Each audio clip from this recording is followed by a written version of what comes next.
സ്ക്രീനിൽ കാണുന്ന ഈ ചിത്രം ചില കാര്യങ്ങളൊന്നും നമുക്ക് നഗ്നനേത്രങ്ങൾ കൊണ്ട് കണ്ടു കഴിഞ്ഞാൽ മനസ്സിലാവില്ല. അതായത് പലതും മറഞ്ഞിരിക്കുകയാണ് എന്നുള്ളതൊരു വാസ്തവം തന്നെയാണ്. പക്ഷെ അത് മറ നീക്കി അറിയാതെ ചിലപ്പോഴൊക്കെ പുറത്തു വരാറുമുണ്ട്. ഈ ചിത്രത്തിന് ഒരുപാട് കാര്യങ്ങൾ സംസാരിക്കാനുണ്ട്. ഇത് നമ്മുടെ പ്രധാനമന്ത്രി നരേന്ദ്രമോദിക്ക് മുമ്പാകെ വളരെ വിനയാന്വിതനായിട്ട് നിൽക്കുന്ന മുഖ്യമന്ത്രി പിണറായി വിജയൻ്റെ ചിത്രമാണ്. എന്താണ് ഈ ചിത്രത്തിന് യഥാർത്ഥത്തിൽ സംസാരിക്കാനുള്ളത്? ഇവിടെ നമ്മൾ ചരിത്രത്തിൻ്റെ തനിയാവർത്തനം എന്ന് വേണമെങ്കിൽ പറയാം. ഇടയ്ക്ക് വെച്ച് മുറിഞ്ഞുപോയ ഒരു ബന്ധത്തിൻ്റെ കൂട്ടിച്ചേർക്കലായിട്ട് തോന്നും. അതിൻ്റെ കാരണം അടിയന്തരാവസ്ഥയുടെ പശ്ചാത്തലത്തിൽ ഇവിടെ വാജ്പേയിയൊക്കെ നേതാവായിരുന്നപ്പം CPM-ഉം അതുപോലെ തന്നെ BJP-യുമായും അല്ലെ അന്നത്തെ ജനസംഘവുമായും പിന്നെ ഭാരതീയ ജനതാ പാർട്ടി അങ്ങനെ മാറി മാറി വരികയാണ്. ആ ബന്ധം ഭയങ്കര സ്ട്രോങ് ആയിരുന്നു. മാത്രമല്ല പരസ്പര പിന്തുണയോടെ ഇവർ പല സീറ്റുകളിലും മത്സരിച്ചിട്ടുണ്ട്, പല സീറ്റുകളിലും. എന്നാൽ ഇപ്പുറത്തെ കോലീബി സഖ്യം എന്ന് പറഞ്ഞ് കോൺഗ്രസും ലീഗും BJP-യും ചേർന്ന് സഖ്യം ഉണ്ടാക്കിയെന്ന് പറഞ്ഞ് വിമർശിക്കുകയും ചെയ്യും. അത് മാർക്സിസ്റ്റ് പാർട്ടിയെ കൊണ്ട് മാത്രം പറഞ്ഞ കഴിവാണ്.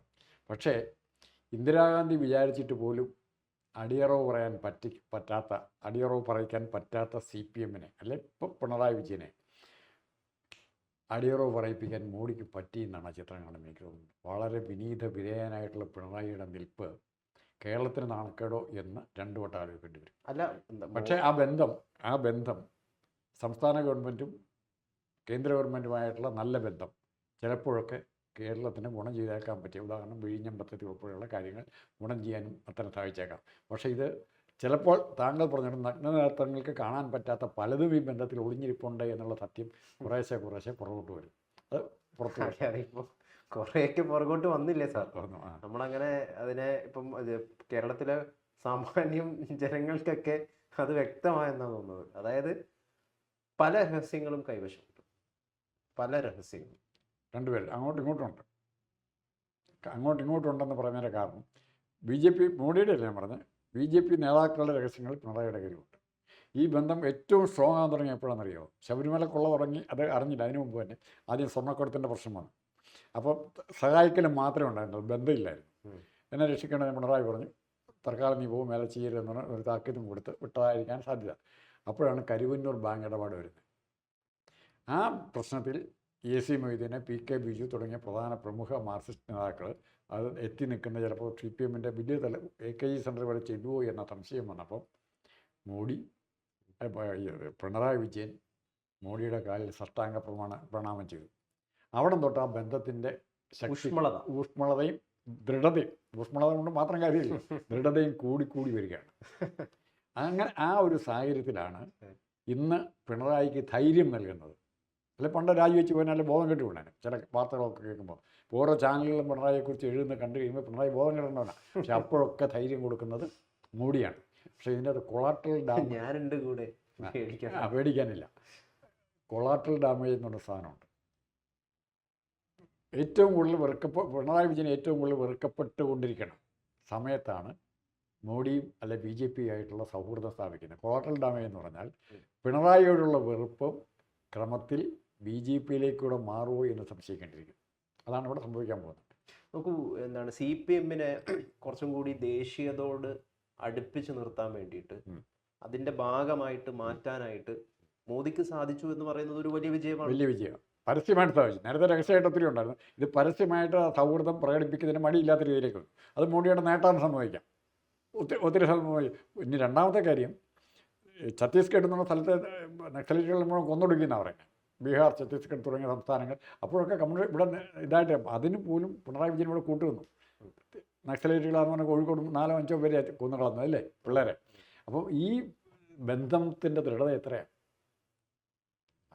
ഇന്ദിരാഗാന്ധിക്ക് ഞാൻ പ്രധാനപ്പെട്ട കാര്യമാണ്, ഇന്ത്യ കണ്ട ഏറ്റവും കരുത്തിയായ പ്രധാനമന്ത്രി എന്ന് പറഞ്ഞാൽ ഇന്ദിരാഗാന്ധിക്ക് സാധിക്കാത്ത കാര്യം ഈ കാര്യത്തിൽ മോഡിക്ക് സാധിച്ചിരിക്കും. അത് ചെറിയ കാര്യമല്ല. നാളെ കമ്മ്യൂണിസ്റ്റ് പാർട്ടിക്ക് ചിലപ്പോൾ ഇതിലേക്ക് ലയിച്ചു എന്ന് പറഞ്ഞാൽ അതിന് കാരണമൊക്കെ കണ്ടുപിടിക്കണം. അതായത് കമ്മ്യൂണിസ്റ്റ് എന്താണ് ഇന്ത്യയിൽ ഇപ്പോൾ ഏക കമ്മ്യൂണിസ്റ്റ് ഇപ്പോൾ കേരളത്തിലാണല്ലോ ഉള്ളത്.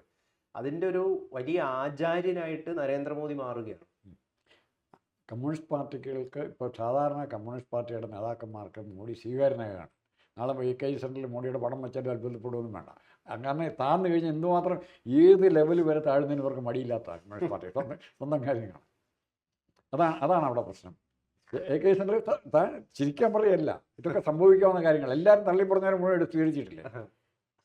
അടിയന്തരാവസ്ഥയ്ക്ക് കോൺഗ്രസിൻ്റെ AK ആയിട്ട് കൂട്ടുകൂടിയില്ലേ? ഉമ്മൻചാണ്ടി AK ഒക്കെ ചേർന്ന് മത്സരിച്ചില്ലേ? ഏറ്റവും കൂടുതൽ കമ്മ്യൂണിസ്റ്റ് പാർട്ടി വിമർശിച്ചിരുന്ന അതുപോലെ രാഷ്ട്രീയത്തിൽ അങ്ങനെ നിത്യശത്രുവും നിത്യബന്ധുക്കളും ഇല്ല എന്നുള്ള പ്രാഗ്മാറ്റിക് പൊളിറ്റിക്സിൻ്റെ 2 കർത്താക്കളാണ്. ഒന്ന് മോഡിയും. ഞാൻ സാറ് പറയുമ്പോൾ ആലോചിക്കായിരുന്നു ഇപ്പം കാര്യം 2-3 വർഷത്തിനുള്ളിൽ AKG സെൻറ്ററിൽ നരേന്ദ്രമോദിയുടെ ചിത്രം സംഭവിച്ചാൽ അത്ഭുതപ്പെടണ്ട. നാളെ പിണറായി വിജയൻ്റെ മുമ്പിലേക്ക് ഒരു ഓഫർ വരിക, ഇന്ത്യയുടെ വൈസ് പ്രസിഡൻ്റ് ആകാം, അല്ലെങ്കിൽ പറ്റുമെങ്കിൽ പ്രസിഡന്റ് തന്നെ ആക്കിയേക്കാം. അങ്ങനെ പ്രധാനപ്പെട്ട ഒരു പോസ്റ്റ് ഓഫർ ചെയ്താൽ, അല്ലെങ്കിൽ നാളെ റിയാസിനെയോ വീണ വിജയനെയോ കേരളത്തിൻ്റെ മുഖ്യമന്ത്രിയാകാൻ സഹായിക്കാം, അല്ലെങ്കിൽ റിയാസ് ഇവിടെ തോറ്റ് നിലം തുപ്പിയാലും രാജ്യസഭയിൽ എത്തിക്കാം. സുരേഷ് ഗോപിയൊക്കെ എത്തിയില്ലേ? അബ്ദുള്ളക്കുട്ടി എത്തിയില്ലേ? അബ്ദുള്ളക്കുട്ടിക്ക് BJP ആയിട്ട് കൂട്ടുചേർന്ന് BJP ഡിഫെൻഡ് ചെയ്യാൻ വരാവുന്നുണ്ട്. റിയാസിനും വരുന്നതിന് കുഴപ്പമില്ല. നാളെ ഒരു അബ്ദുള്ളക്കുട്ടിയായിട്ട് റിയാസ് മാറിയെന്ന് പറയാൻ പറ്റുമോ? പിണറായിയുടെ സപ്പോർട്ടിൽ കുറേ കൂടെ കരുത്തനായിരിക്കും, കാര്യങ്ങൾ നേടാൻ പറ്റും ഇല്ലേ? അപ്പോൾ ഇത് ഇഷ്ടം പോലെ ഇത്തരം സംഭവങ്ങൾ ഉണ്ടായിട്ടുണ്ട്. അൽഫോൺസ് കണ്ണന്താനം എവിടെയാണ് നിൽക്കുന്നത്? ഇപ്പം കൊണ്ടുവന്ന അൽഫോൺസ് കണ്ണന്താനത്തിനെ വളരെ സ്ട്രോങ് ആയിട്ട് കൊണ്ടുവന്നതാണ് അല്ലേ? കാഞ്ഞിരപ്പള്ളി നിർത്തി ജയിപ്പിച്ച് MLA വരെയാക്കാൻ നോക്കിയാണ്. എന്നിട്ടും അൽഫോൺസ് കണ്ണന്താനം ഇപ്പോൾ എവിടെയാണ് നിൽക്കുന്നത്? BJPയിലാണ് നിൽക്കുന്നത്. കാരണം CPMൻ്റെ ആശയപരമായ പ്രതിബദ്ധത, കമ്മ്യൂണിസ്റ്റ് ഐഡിയോളജിയുള്ള കമ്മിറ്റ്മെൻറ്റ് ഒരു തരത്തിലും ഇല്ലാത്ത ഒരു പറ്റം ആൾക്കാരുടെ കയ്യിലേക്ക് എത്തി. ഒരു ട്രേഡിംഗ് സ്ഥാപനം. അതാണ് സാറ് പറഞ്ഞ പോയിന്റ്. ഒരു തരത്തിലുള്ള കമ്മിറ്റ്മെൻറ്റും ഇല്ലാത്ത ഐഡിയോളജിയുമായിട്ട് ഒരു പറ്റം ആൾക്കാരുടെ കൈവശത്തെത്തി. അവരത് ആൾക്കാരിൽ ലോകത്തിലെ ഏറ്റവും ഞാൻ ബഹുമാനിക്കുന്ന നേതാവ് അമേരിക്കൻ പ്രസിഡന്റ് ട്രംപാണ്. അത് പിണറായി വിജയൻ പരസ്യമായിട്ട് പറയുന്നതിനുള്ള ധൈര്യമില്ലെന്ന് മാത്രമേ ഉള്ളൂ. ട്രംപിന് ആ ധൈര്യമുണ്ട്. ഐ ആം എ ട്രേഡർ, ഞാൻ കച്ചവടക്കാരനാണ്, എൻ്റെ ജോലി ലാഭം കിട്ടുക എന്നുള്ളതാണ്. അത് അമേരിക്കയ്ക്ക് ലാഭം കിട്ടാന്നാലും ഇങ്ങനെ പറയുന്നുണ്ട്. അതുപോലെ പിണറായി വിജയനും പരസ്യമായിട്ട് പറയണം, ഞാൻ കച്ചവടക്കാരനാണ്, എനിക്ക് എൻ്റെ സ്ഥാപനങ്ങൾ വളർത്തിയെടുക്കാമെന്ന്. അത് പറയാനുള്ള തന്നെ ഇങ്ങേർക്കില്ല. പക്ഷെ ചെയ്തുകൊണ്ടിരിക്കുന്നില്ല. താല്പര്യങ്ങൾ ഇങ്ങേരുടെ താല്പര്യം. അതായത് കരിമണൽ കല്ലാണ് ഇപ്പോൾ അതിൽ ഏറ്റവും ഈ അന്തർധാരയുടെ ഏറ്റവും പ്രധാനപ്പെട്ട ബന്ധം ഏതാണെന്നറിയോ?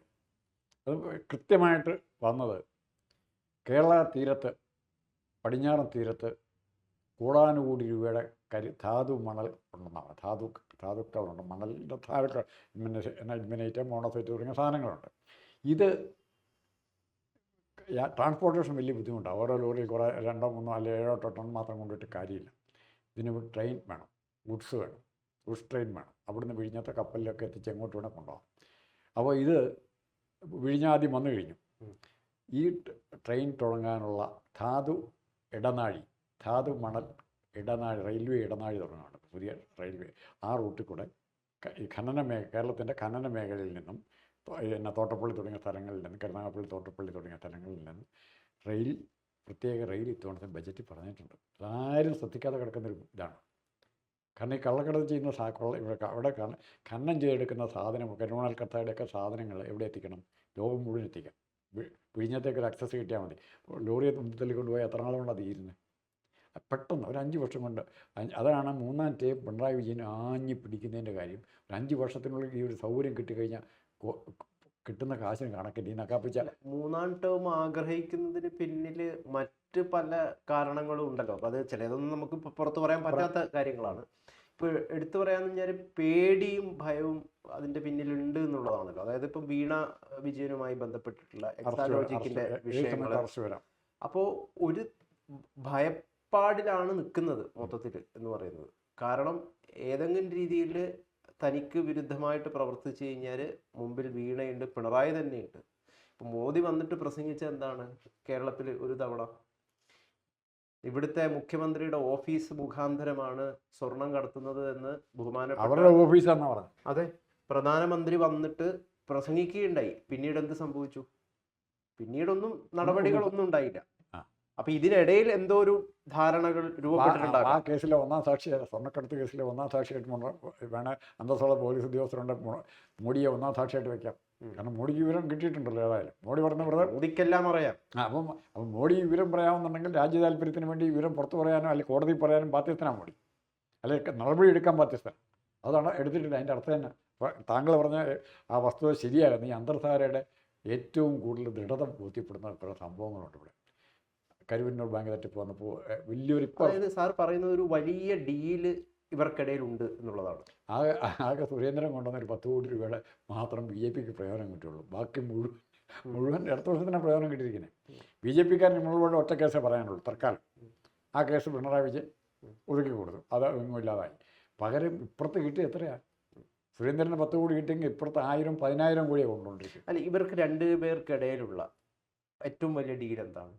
ഇവർക്ക് അതായത് ബി ജെ പിക്ക് എന്ത് നേട്ടമാണ് കേരളത്തിൽ വേണ്ടത്? ഇപ്പോൾ ബി ജെ പിയുടെ ഏറ്റവും ബേസിക് വീക്കിന് സംഘപരിവാറിന് അല്ലെങ്കിൽ ബി ജെ പിക്ക് ഇത്രമാത്രം സ്പേസ് ഉണ്ടാക്കി കൊടുത്ത, കേരളത്തിൽ ഇത്രമാത്രം ഒരു സ്പേസ് ഉണ്ടാക്കി കൊടുത്ത ഒരു മുഖ്യമന്ത്രി എന്ന് ചരിത്രത്തിൽ നമ്മുടെ ബഹുമാനീയനായിട്ടുള്ള പിണറായി വിജയൻ അറിയപ്പെടുമോ? ആ സ്പേസിൻ്റെ ഏറ്റവും പ്രധാനപ്പെട്ട ഭാഗം ബി ജെ പിയുടെ ഏറ്റവും സെൻസിറ്റീവായിട്ടുള്ള വീക്ക്നെസ് എന്ന് പറയുന്നത് തെക്കേ ഇന്ത്യയിലേക്ക് കർണാടക, ആന്ധ്ര, തെലങ്കാന, കേരളം തുടങ്ങിയ സംസ്ഥാനങ്ങളിൽ ബി ജെ പിക്ക് തനതായി ഒറ്റയ്ക്കുള്ള സ്വാധീനം ചെലുത്താൻ ഇതുവരെ പറ്റിയിട്ടില്ല. അപ്പോൾ ഒരു നോർത്ത് ഇന്ത്യൻ പാർട്ടി എന്നുള്ള സ്റ്റിഗ്മ ആർക്കുണ്ട്? സ്വാധീന വലയം നോർത്ത് ഇന്ത്യനാണ്, ഹിന്ദി സ്പീക്കിംഗ് ഏരിയയിൽ മാത്രമാണ് ഇതുള്ളത്. അത് മാറ്റിയെടുക്കാൻ പിണറായി വിജയൻ വിചാരിച്ച ഇങ്ങേറ്റത്ത് കേരളത്തിലും കൂടെ അധികാരം കിട്ടിക്കഴിഞ്ഞാൽ, ആന്ധ്രത്തിൽ ആരുമായി ചന്ദ്രബാബുമായിട്ട് കുറച്ച് കൺവെൻഷനായിട്ടുണ്ട്. ഈ 2 സ്റ്റേറ്റ് കയ്യിൽ വരുമ്പോൾ നാളെ സ്റ്റാലിൻ ചിലപ്പോൾ ആ കൂട്ടത്തിൽ കൂട്ടി വരും. കാരണം വിജയിയുടെ പേടിയുണ്ട്. ഒന്നുകിൽ വിജയ് അല്ലെങ്കിൽ സ്റ്റാലിൻ ബി ജെ പിയുടെ കൂടെ ചെല്ലും. അങ്ങനെ വരുമ്പോൾ അവിടെ ബി ജെ പിക്ക് നേട്ടം ഉണ്ടാകും. അങ്ങനെ വന്നാൽ ഒരു പാൻ ഇന്ത്യൻ ഇമേജ്, ശരിക്കും ഒരു ഓൾ ഇന്ത്യ പാർട്ടിയുടെ രീതിയിലേക്ക് ആർക്ക് വളരാൻ പറ്റും? ഇപ്പോൾ ബി ജെ പിയുടെ എം പിമാരെടുത്ത ഭൂരിഭാഗം എവിടുന്ന? നോർത്ത് ഇന്ത്യയിൽ. നോർത്ത് ഇന്ത്യയിൽ ഒരു വളരെ 8-10 പേര് മാത്രമേ ഇവിടെ കാണുള്ളൂ. ആ സിറ്റുവേഷൻ മാറിയിട്ട് അത് ഇവിടെ ഇല്ലാതാകുന്നതാണ് കമ്മ്യൂണിസ്റ്റ് പാർട്ടി ഇല്ലാതാകുന്നത്. ലോകത്ത് മുഴുവൻ ബി ജെ പി എതിർക്കുന്ന ആശയമാണ് ഇല്ലാതാകുന്നത്. ഇവിടെ സി പി എം ഇല്ലാതാകുക എന്ന് പറഞ്ഞാൽ ബംഗാളിലും കേരളത്തിലും ഇല്ലാതായി, ഇവിടെ കൂടെ ഇല്ലാതായ കൺസെപ്റ്റ് തന്നെ ഇവിടുന്ന് പോകും.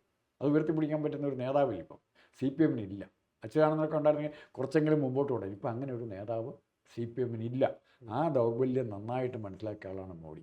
പിണറായി വിജയൻ്റെ കാലം അങ്ങ് കഴിഞ്ഞാൽ, പിണറായി വിജയനെ രാഷ്ട്രീയമായി തീർത്ത് കഴിഞ്ഞാൽ ഇത് ബി ജെ പിയുടെ കയ്യിൽ കിട്ടും എന്നുള്ള ബോധ്യത്തിലാണ് ബി ജെ പി പ്രവർത്തിക്കുന്നത്.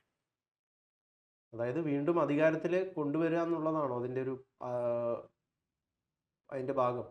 അല്ല, കഴിഞ്ഞ ഇവിടെ ഇതുപോലെ തന്നെ നമ്മൾ തമ്മിലായിരുന്നു ഒരു ചർച്ചയ്ക്കകത്ത് ഇങ്ങനെ ചോദിച്ചപ്പം ബി ജെ പിക്ക് കേരളത്തിലൊരു മുഖ്യമന്ത്രി ഉണ്ടാകുമെന്ന് ചോദിച്ചപ്പോൾ ഞാൻ ഒറ്റയടിക്ക് എൻ്റെ പെട്ടെന്ന് അറിയാവുന്നതാണ്, ചിലപ്പോൾ ഉണ്ടായേക്കാം അത് പിണറായി വിജയനായിരിക്കും എന്ന് പറഞ്ഞു. അറിയാതെ അത് സംഭവിക്കുമെന്ന് എനിക്കിപ്പോഴും പേടിയാണ്. പേടിയില്ല, അതാണ് എൻ്റെ സാധ്യതയുണ്ട്.